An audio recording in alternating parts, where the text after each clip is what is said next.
we will continue to study the formation of new function by old functions.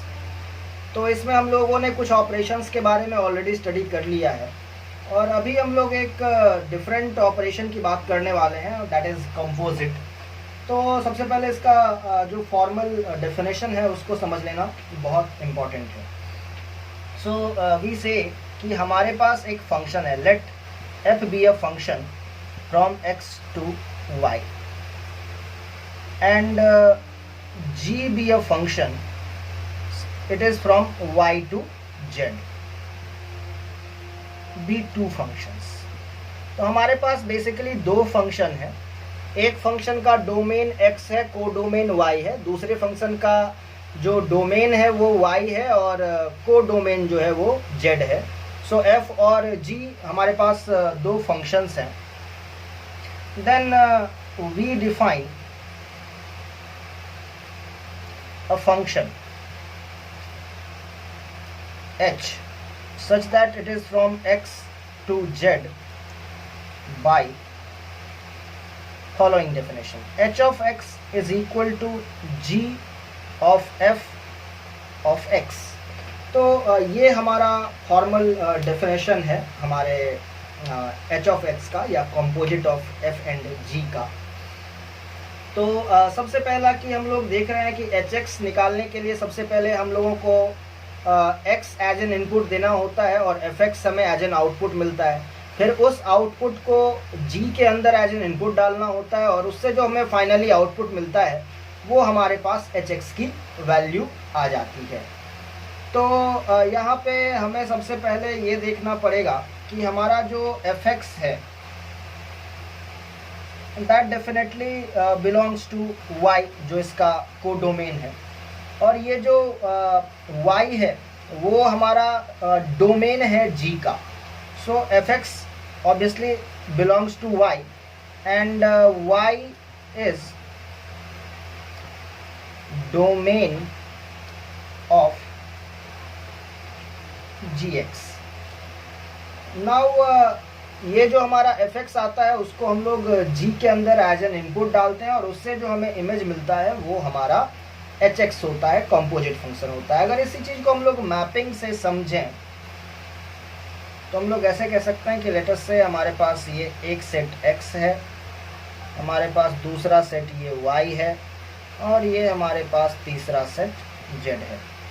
तो letter से हमारे पास कोई भी एलिमेंट x है, उसका f इमेज जो है वो हमें y के अंदर मिलेगा and I will call it f of x. और इसका जो फर्दर हम लोग इमेज ढूंढेंगे, g इमेज ढूंढेंगे, वो हमें मिलेगा यहाँ पे and we will call it g of f of x.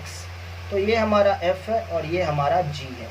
अभी hx क्या है कि ये डायरेक्टली x को एज एन इनपुट लेता है और z हमें एज एन आउटपुट देता है. तो ये हमारा h है. सो this is the basic idea behind composite of functions. जो कि सबसे इम्पॉर्टेंट बात है वो ये है कि जो हमारा fx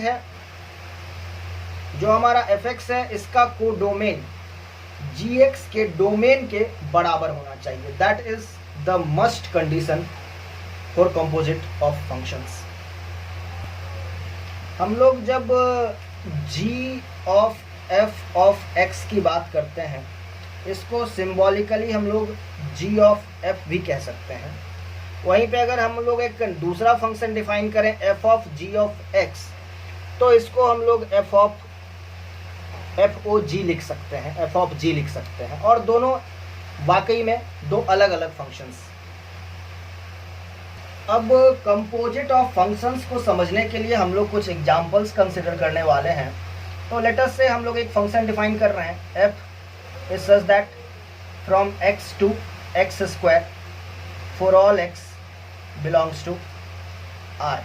तो यहाँ पे हम लोग देख सकते हैं कि हमारे इस फंक्शन f का जो डोमेन है वो रियल नंबर है, जो हमारा को डोमेन है वो भी रियल नंबर है. यहाँ पे अभी हम लोग एक दूसरा फंक्शन g डिफाइन करते हैं which is from x to 8x + 1 और for all x belongs to R. तो ये भी एक फंक्शन है जिसका डोमेन और कोडोमेन दोनों ही आर है। तो कंपोजिट लेने के लिए जो हमारा कंडीशन है कि एफ एक्स का जो कोडोमेन है वो जी एक्स का डोमेन होना चाहिए, एंड दैट इज फुलफिल्ड। तो यहाँ पे हम लोग जी ओ एफ डिफाइन कर सकते हैं। तो let us try to define G O F, and that is equal to G of F of X. Obviously ये भी एक function from R to R ही होने वाला है। तो इसको डिफाइन करने के लिए हम लोग यहाँ पे बोल सकते हैं कि it is g of F x which is x square. Now हमारे पास जी ऑफ एक्स है 8x + 1, बस x के जगह एक्स स्क्वायर हमें सब्स्टिट्यूट करना पड़ेगा। सो 8 × x² + 1। तो ये जो है वो जी ऑफ एफ की वैल्यू आ गई है, जी ओ एफ की वैल्यू आ गई है। वहीं पे अगर मुझे एफ ओ जी डिफाइन करना है तो भी मैं डिफाइन कर सकता हूँ, कंडीशन ऑलरेडी फुलफिल्ड है। जी का जो कोडोमेन है वो एफ का डोमेन है, ऑब्वियसली रियल नंबर का ही सेट है वो। तो यहाँ पे हम लोग डिफाइन कर सकते हैं, जस्ट चेक कर लेते हैं। F of g of x हुआ इसका मतलब एफ ऑफ जी एक्स की वैल्यू है 8x + 1। Now f x is x square, तो जहाँ पे x है वहाँ पे मुझे 8x + 1 डालना पड़ेगा। सो इट विल बिकम 8x + 1 का होल स्क्वायर। तो ये हमारा एफ ओ जी हो गया। तो हम लोग क्लियरली देख सकते हैं कि जी ओ एफ और एफ ओ जी जो है वो दोनों अलग है, दोनों डिफाइन किया जा सकता है और दोनों एक दूसरे से अलग है। नाउ एक और एग्जाम्पल हम लोग यहाँ पे कंसिडर करने वाले हैं। सो लेट अस से हमारे पास एक फंक्शन है f which is from x to 2x + 3 for all x belongs to r। तो ऑब्वियसली इसका जो डोमेन है वो रियल नंबर है और इसका जो कोडोमेन है वो भी रियल नंबर है। And let us define another function which is g which is from x to 1/2 times x minus 3/2 which is also for all x belongs to r। तो यहाँ पे भी हम लोग देख सकते हैं कि हमारा जो डोमेन और कोडोमेन दोनों है x का वो रियल नंबर ही है। तो यहाँ पे हम लोग एफ ओ जी और जी ओ एफ दोनों ही डिफाइन कर सकते हैं। तो let us try to define F O G and G O F. So first we will define G O F of X. तो that will be equal to G of F of X, and that will be equal to G of F X. F X की value है हमारे पास 2x + 3। Now G x की value half of x - 3/2 है, just x के जगह हम लोग 2x + 3 डालने वाले हैं। सो हाफ इंटू 2x + 3 - 3/2 ये आ जाएगा। And this thing half into 2x is simply x + 3/2 - 3/2। तो ये कैंसिल हो गया, 3/2 and I am getting x। So from here we can see that GOF of x is x. So I can say that GOF is an identity function. So let me write IX. Similarly I can define FOG of x. So FOG of x will be equal to f of g of x. Now I can see that g of x is half of x minus 3/2 and FOX is 2x + 3। तो हम लोग x के जगह बस ये value डालने वाले हैं। तो 2 × 1/2x - 3/2 + 3 आ रहा है। And as we can see that 2 × half is 1, so x - 3 + 3 आ रहा है। ये 3 cancel and it is also x। तो हम लोग यहाँ पे देख रहे हैं कि इसकी वैल्यू भी x ही है और f O g of x भी एक्स ही आया है। तो ये भी एक आइडेंटिटी फंक्शन ही है। So I just write F O G is also an identity function, just I am writing I Y because हम लोग ये मान के चल रहे हैं कि हमारा जो एफ है वो x to y डिफाइन है और हमारा जो g है वो y to x डिफाइन है। तो यहाँ पे हम लोग ये देख रहे हैं कि f O g is equal to g O f, and this proves that fx and gx are inverse of each other. तो दो गिवन फंक्शन इनवर्स हैं या नहीं, ये चेक करने के लिए ये सबसे अच्छा मेथड होता है कि दोनों का कंपोजिट चेक करना है, एफओजी और जीओएफ चेक करना है। अगर दोनों इक्वल होते हैं, आइडेंटिटी फंक्शन होते हैं, then given two functions are inverse to each other. So now we will talk about very special class of function, that is even and odd function. So first we are going to talk about even function. So let me talk about even function first. तो even function किसको कहते हैं? अगर हमारे पास एक ऐसा function हो जिसमें x को अगर मैं -x से इंटरचेंज कर दूं तो फंक्शन में कोई फ़र्क नहीं पड़ना चाहिए। कहने का मतलब है कि इवन फंक्शन एक ऐसा फंक्शन है जिसमें f of -x should be equal to f of x for all x belongs to R। अगर हमारे पास एक ऐसा फंक्शन है जिसमें f ऑफ x की वैल्यू f ऑफ -x के वैल्यू के इक्वल होती है, तो ऐसे फंक्शन को हम लोग इवन फंक्शन कहते हैं। जैसे for example purpose take the example of f of x equal to x square for all x that belongs to R। तो ऑब्वियस सी बात है, अगर मैं x को -x से सब्स्टिट्यूट कर देता हूँ, then it will become -x square and that is same as x square. So f of -x is equal to f of x आ रहा है। और इस तरीके से हम लोग कह सकते हैं कि जो x स्क्वायर वाला फंक्शन है वो एक इवन फंक्शन है।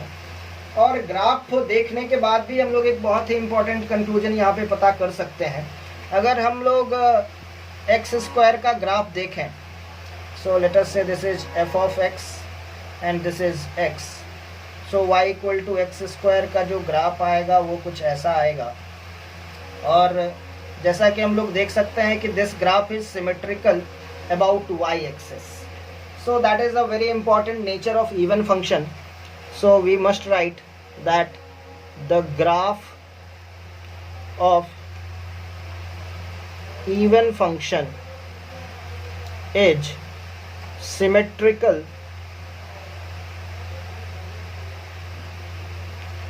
about y axis।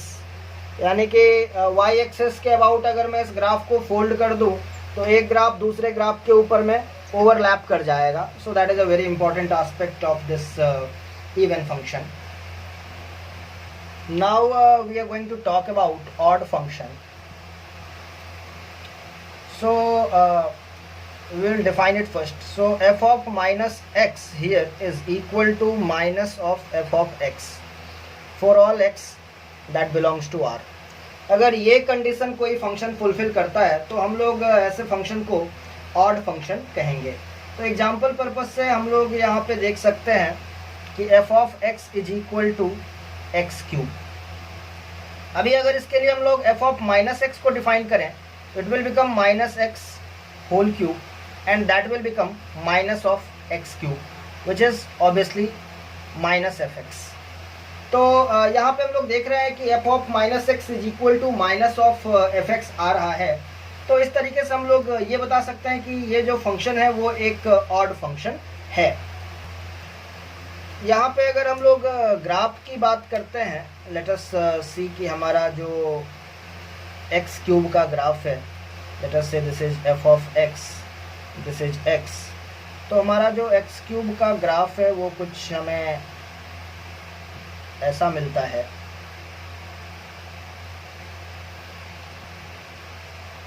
तो यहाँ पे एक इम्पॉर्टेंट बात ये है कि अगर हमारे इस फंक्शन में या इस ग्राफ पे एक पॉइंट है, let us call it x, f of x, तो इसका सीधा मतलब है कि इस ग्राफ के ऊपर -x minus f of x ये पॉइंट भी लाई करेगा। सो let me right this point. If x, f of x lies on the graph of an odd function, then -x minus f of x will also lie on the graph। और इसी बात को अगर हम लोग in short कहें तो हम लोग यहाँ पे ये कह सकते हैं कि हमारा जो ग्राफ है वो ओरिजिन के अबाउट सिमेट्रिक है। तो let us right this point, the graph of odd function is symmetric about origin। इस चीज को हम लोग ऐसे कह सकते हैं कि अगर हमारे ग्राफ पे x F of x point लाई करता है तो हमारे ग्राफ पे minus x minus F of x भी लाई करेगा। और इसी बात को हम लोग ऐसे भी कह सकते हैं कि जो हमारा ग्राफ है वो ओरिजिन के अबाउट सिमेट्रिक है।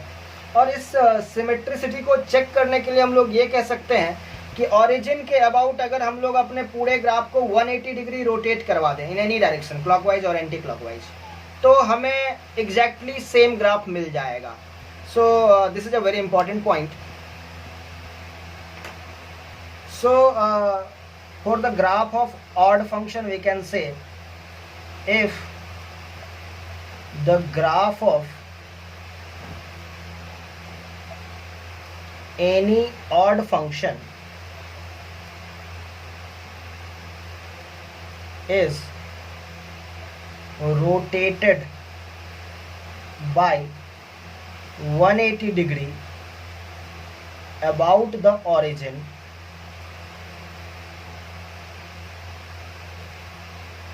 we obtain the same graph। And that is a very beautiful conclusion about the graph of any odd function, and it is nothing but saying the same thing, that the graph of any odd function is symmetrical about origin। तो students अभी हम लोग discuss करने वाले हैं monotone functions के बारे में। So basically monotone functions either हम लोग इंक्रीजिंग फंक्शन या डिक्रीजिंग फंक्शन को कहते हैं। सो बेसिकली यहाँ पे हम लोग जो डिस्कस करने वाले हैं वो दो टाइप के फंक्शंस को डिस्कस करने वाले हैं। एक तो रहने वाला है हमारा इंक्रीजिंग फंक्शन और दूसरा है हमारे पास डिक्रीजिंग फंक्शन। तो इन दो फंक्शंस के बारे में हम लोग अभी स्टडी करेंगे। तो सबसे पहले हम लोग इंक्रीजिंग फंक्शन की बात करेंगे और इसको समझने के लिए एक एग्जांपल लेंगे। तो let us talk about two functions. एक फंक्शन g ऑफ x है which is defined as X cube, और हमारे पास एक दूसरा फंक्शन है h of x which is equal to -1 if x is less than और equal to 0 and it is +1 if x is greater than 0 और positive. अभी इन दोनों को समझने के लिए हम लोग ग्राफ का हेल्प लेने वाले हैं। तो let us talk about the graph of gx first. तो ये मेरा x हो गया और ये मेरा g ऑफ x हो गया। तो ऑब्वियसली हम लोग जानते हैं कि हमारा जो x क्यूब रहने वाला है उसका ग्राफ हमारे पास कुछ ऐसा आएगा। और वहीं पे अगर हम लोग h ऑफ x की बात करते हैं तो ये ग्राफ हमें कुछ ऐसा दिखेगा। ये हमारा x है और ये हमारा h ऑफ x है। तो अगर हमारा x 0 या नेगेटिव रहता है तो हमारे पास hx की वैल्यू -1 आती है। सो लेट अस से this is for all x which is less than और इक्वल टू 0। और अगर हमारा x 0 से बड़ा हो जाता है नॉट इंक्लूडिंग 0 तो ये वैल्यू 1 होती है। तो यहाँ पे मैं कलर नहीं कर रहा हूँ। So this is my function. हमने यहाँ पे दोनों फंक्शन को ग्राफिकली भी देख लिया है। अभी अगर हम लोग यहाँ पे देखें कि for any 2 x's, let us say यहाँ पे हम लोग 2x की बात कर रहे हैं। लेट अस से ये मेरा x2 है और ये मेरा x1 है, ये मेरा y2 है और ये मेरा y1 है। ये x और x1 और x2 मैं कहीं पे भी ले सकता हूँ। फॉर एग्ज़ाम्पल लेट अस से कि ये मेरा x3 है और ये मेरा y3 हो गया। सिमिलरली ये मेरा x4 है और ये मेरा y4 है। तो हमने x1 और x2 नेगेटिव टेरिटरी में लिया है और x3 x4 हमने पॉजिटिव टेरिटरी में लिया है, so that we can understand it properly. तो हम लोग क्या देख रहे हैं कि for any pair of x1 and x2, if my x2 is more than x1, then what do we see. अगर हमारा x2 बड़ा है x1 से, तो हम लोग ये भी देख रहे हैं कि हमारा जो y2 है वो y1 से बड़ा है। That is then g of x2 is more than g of x1। Similarly अगर हम लोग पॉजिटिव टेरिटरी में देखें, पॉजिटिव x के केस में देखें, तो हम लोग यहाँ पे ये देख सकते हैं कि x4 जो है वो x3 से बड़ा है, so x4 is more than x3। Then what do we see is then g of x4 is more than g of x3। तो ये प्रॉपर्टी जो है वो g of x equal to x3 ये फंक्शन फॉलो करता है। यहाँ पे अगर मैं देखूँ तो लेट अस से कि मैं यहाँ पे x1 ले रहा हूँ, ये मेरा x2 है, ये मेरा x3 है और ये मेरा x4 है। तो क्लियरली हम लोग यहाँ पे देख सकते हैं कि x1 जो है वो छोटा है और x2 बड़ा है, so let me write x2 is more than x1। But what do we see कि x1 और x2 दोनों के लिए ही h ऑफ x की वैल्यू -1 है, so we can say that h of x2 is equal to h of x1। But अगर वो हम लोग x2 और x3 को कंपेयर करें तो we can see that x3 is more than x2 and also h of x3 जो कि +1 है which is more than h of x2 which is -1। तो यहाँ पे दो तरीके की प्रॉपर्टी हमें देखने को मिल रही है। पहला तो ये हम लोग अगर इसकी बात करें, g ऑफ x की बात करें, तो हम लोग ये बोल सकते हैं कि for all x if x1 और x2 is greater than x1 then gx2 is greater than gx1। और यहाँ पे जस्ट ग्रेटर देन का साइन है, इक्वालिटी का साइन नहीं है। लेकिन अगर हम लोग यहाँ पे बात करें तो हम लोग बोल सकते हैं कि for all x if x2 is greater than x1 then g of x2 may be greater than or may be equal to g of x1। तो ये दो टाइप की प्रॉपर्टी हो गई। तो यहाँ पे जो हमारे पास फंक्शन मिला है हमें h ऑफ x, उसको हम लोग आइदर कह सकते हैं non decreasing function, it is non decreasing function, और या फिर हम लोग इसको कह सकते हैं इंक्रीजिंग फंक्शन। तो हमारा जो h ऑफ x है, जहाँ पे कि या ये इक्वालिटी का साइन भी आता है, if x2 is greater than x1 then g of x2 is greater than और equal to g of x1। इसको हम लोग नॉन डिक्रीजिंग और इंक्रीजिंग फंक्शन कह सकते हैं। वहीं पे हमारे पास जो g ऑफ x है, जहाँ पे कि इक्वालिटी का साइन नहीं आता है, तो इस टाइप के फंक्शन को हम लोग कहते हैं strictly increasing function. So it is strictly increasing function. यहाँ पे हम लोग कोई भी x1 और x2 कंपेयर कर सकते हैं, और अगर हमारा x2 x1 से बड़ा होगा तो नेसेसरीली हमारा g ऑफ x2 जो है वो g ऑफ x1 से बड़ा होगा। तो that is the difference between strictly increasing function and simply increasing function. Simply increasing function को बेटर टू से it is a non decreasing function. So after studying the increasing function, now we will focus about decreasing function. तो similarly यहाँ पे भी हम लोग दो type के डिक्रीजिंग फंक्शंस को डिस्कस करेंगे। एक तो स्ट्रिक्टली डिक्रीजिंग फंक्शन होगा और एक नॉन इंक्रीजिंग या सिंपली डिक्रीजिंग फंक्शन हम लोग कह सकते हैं। तो लेट अस से यहाँ पे हम लोग एक फंक्शन डिफाइन कर रहे हैं f1 of x, rather to से f1 ऑफ x, और इसको मैं डिफाइन कर रहा हूँ it is 1 if x is less than or equal to -1. It is -x if -1 is less than x is less than 1, and it is -1 if x is greater than or equal to 1. अभी हम लोग इसके graph को भी study कर लेते हैं. So let us से ये हमारा x है और ये हमारा f1 ऑफ x है. लेट अस से ये हमारा x -1 है, ये हमारा x +1 है. हम लोग जानते हैं कि अगर हमारा x -1 या उससे छोटा रहता है तो हमारे पास f1 x की वैल्यू +1 आती है. सो लेट अस से यहाँ पे +1 हम लोग बोल रहे हैं, तो -1 या उससे छोटे के लिए हमारा फंक्शन का वैल्यू 1 है. तो ये कुछ ऐसा है. फिर -1 से लेकर के 1 तक जो ग्राफ है वो y = -x का रहने वाला है. स्ट्रेट लाइन रहेगा, 135 डिग्री एंगल बनाएगा ये पॉजिटिव x एक्सिस के साथ. तो ये हमारा ग्राफ हो गया बिटवीन -1 to 1. और इसके बाद 1 से अगर बड़ा रहता है तो हमारे फंक्शन की जो वैल्यू रहती है वो -1 रहती है. So it will continue after that. So ये हमारे फंक्शन का जो है वो ग्राफ हो गया.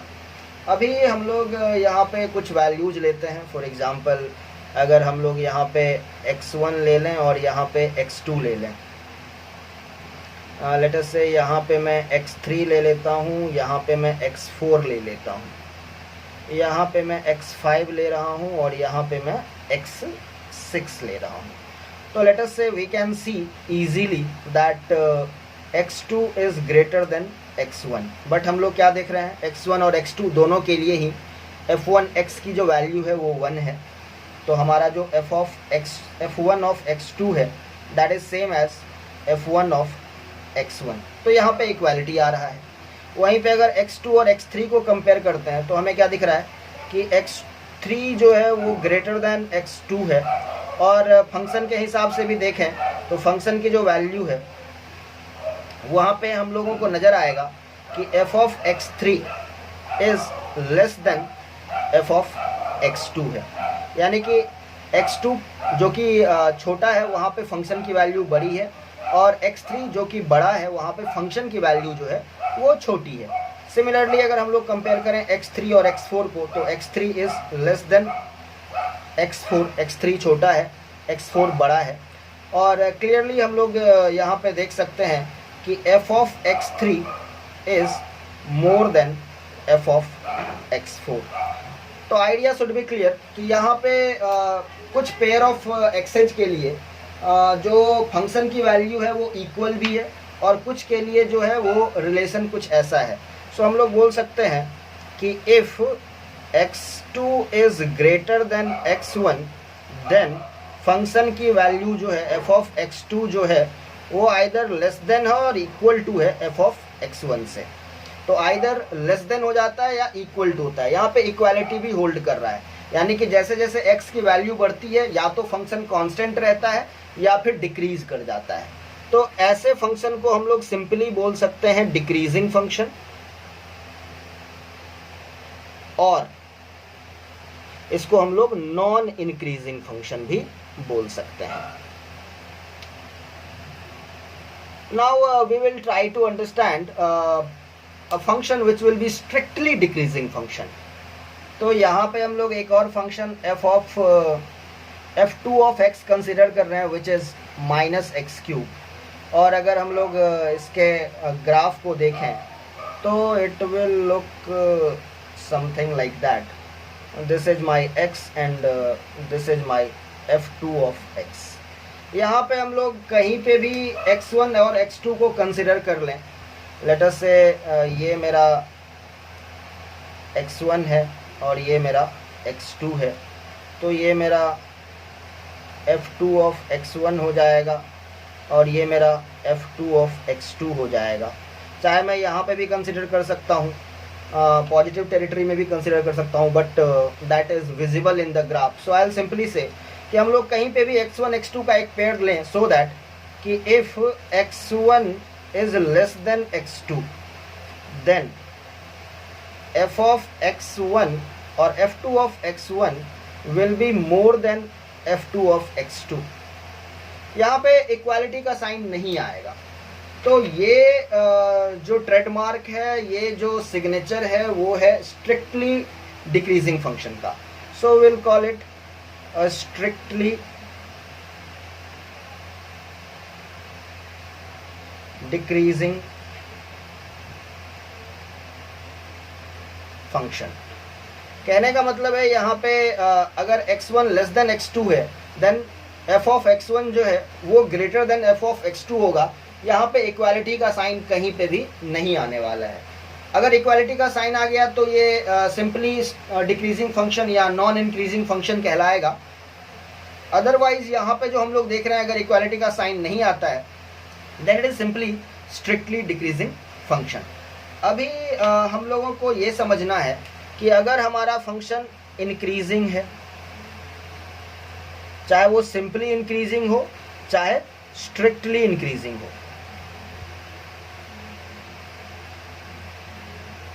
या फिर अगर हमारा फंक्शन डिक्रीजिंग है, चाहे वो सिंपली डिक्रीजिंग हो या स्ट्रिक्टली डिक्रीजिंग हो, in any case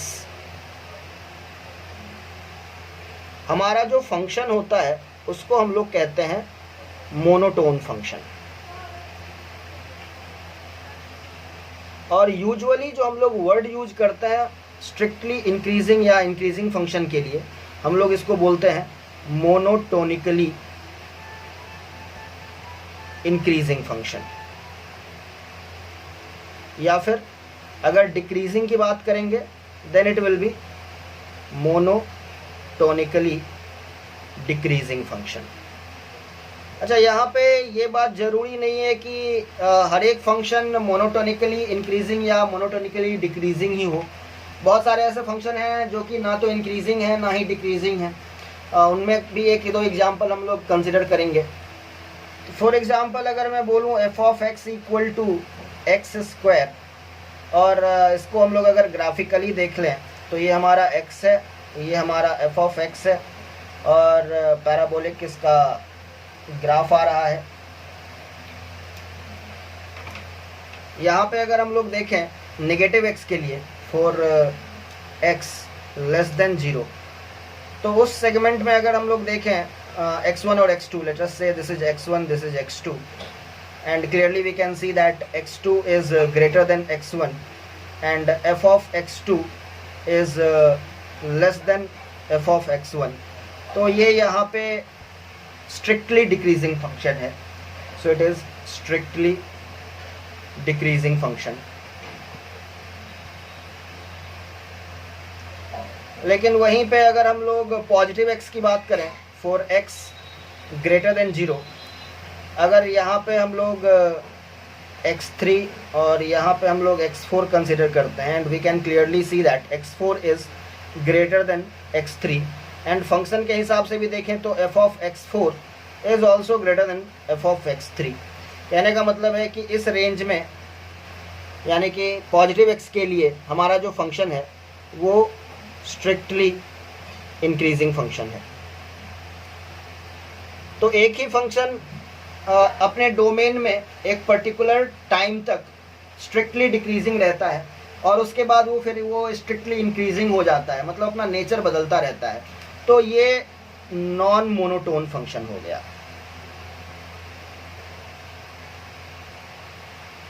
so that was all about monotone functions.